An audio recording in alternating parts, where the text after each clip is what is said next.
One of the scariest days for my family was when my daughter escaped from us at a park and ended up in a creek. It was 30 minutes of calling the cops and having everyone in the park look for her, only to know that she went to the water. Water for our kids is truly life or death.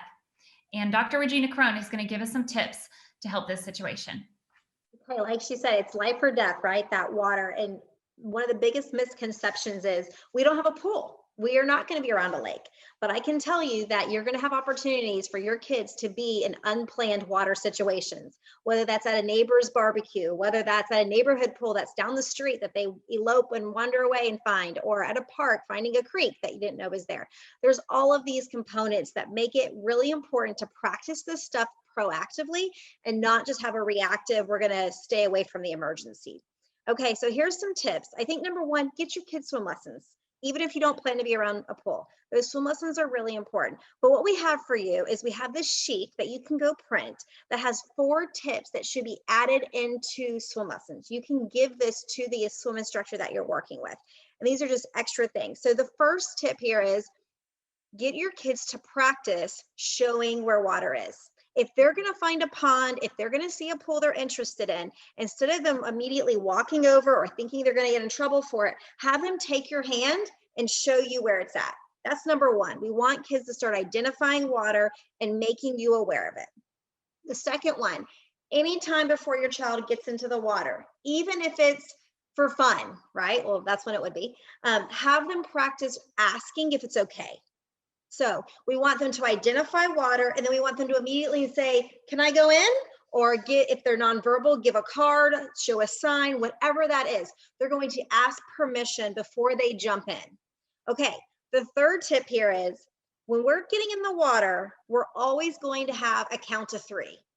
1, 2, 3. So when you're doing swim lessons, this becomes really important. If you're working with an instructor, have them do this before they get into the pool. Ready? Here we go. 1, 2, 3. Have that become part of the routine.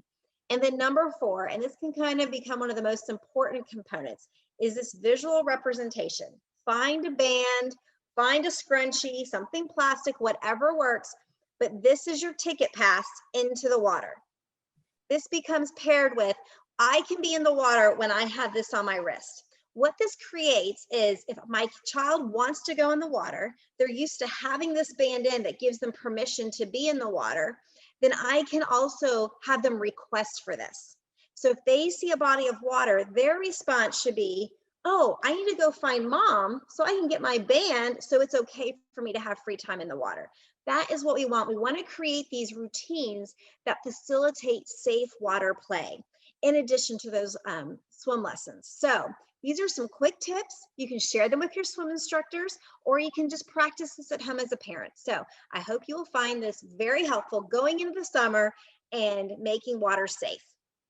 I think these tips are so incredible because what I did was exactly what you were saying. I was reactive. I was just hoping the worst didn't happen. And that is just not something we can afford to do as parents.